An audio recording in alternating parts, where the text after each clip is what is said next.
Գյորջյան Կասկադ 60 ամիս փուլային վճարում բազմաթիվ առավելություններ։ Մենք ունեցել ենք մի շարք օրենսդրական փոփոխություններ, որով օրինակ կարևորներից եմ համարում պահեստազորից սպաների վերադարձը զինվորական ծառայության, այն է նաև զինվորական թոշակի պահպանումը մինչև փոխգնդապետ կոչում ունեցողները, այսինքն մինչև գնդապետ, այն է փոխգնդապետ կոչում ունեցողները կարող են վերադառնալ Պաշտպանության նախարարի հրամանով ցանկում ընդգրկված զորամասեր եւ շարունակել իրենց ծառայությունը, ստանալով եւ աշխատավարձը եւ պահպանելով զինվորական թոշակը։ Եվ պիտի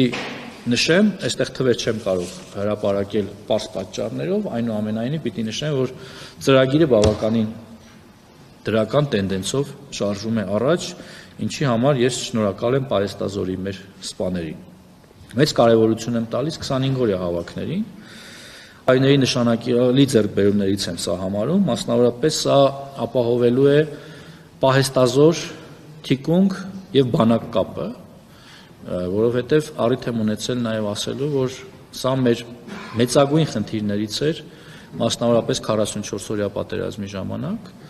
Չեմ ասի, որ այդ խնդիրը ամբողջությամբ հաղթահարված է, բայց դրա հիմնաքարը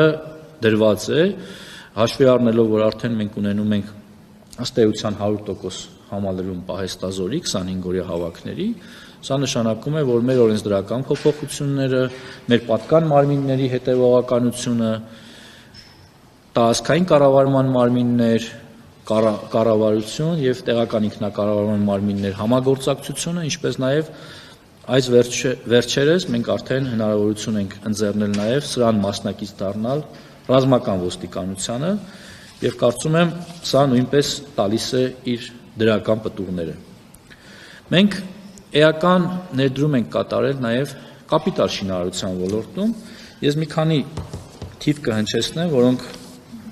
շատ խոսուն են։ Մասնավորապես կանդրադառնամ կապիտալ ծախսերին 2018 թվականին։ Կապիտալ ծախսերը 2018 թվականին կազմել են շուրջ 17 միլիարդ 718 միլիոն դրամ եւ խոսեմ 2025 թվականին։ 2025 թվականին Պաշտպանության նախարարության կապիտալ ծախսերը կազմել են ուշադրություն 57 միլիարդ 702 միլիոն 154 հազար դրամ։ Սա իհարկե ապահովում է եւ ամրաշինական կառույցների շինարարությունը, եւ զորանոցային ֆոնդի շինարարությունը, եւ իհարկե նաեւ կենսապահովման այլ ուղղություններով կատարվող շինարարությունները, այդ թվում նաեւ վերանորոգումները, եւ մեղմ ասած սա նույնպես խոսուն է թվերի համատեքստում։ Շատ է խոսվում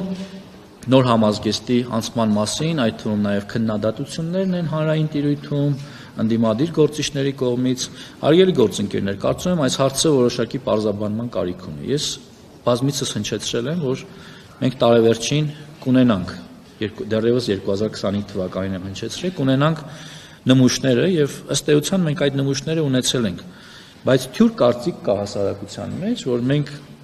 կատարել ենք ամբողջական գնում։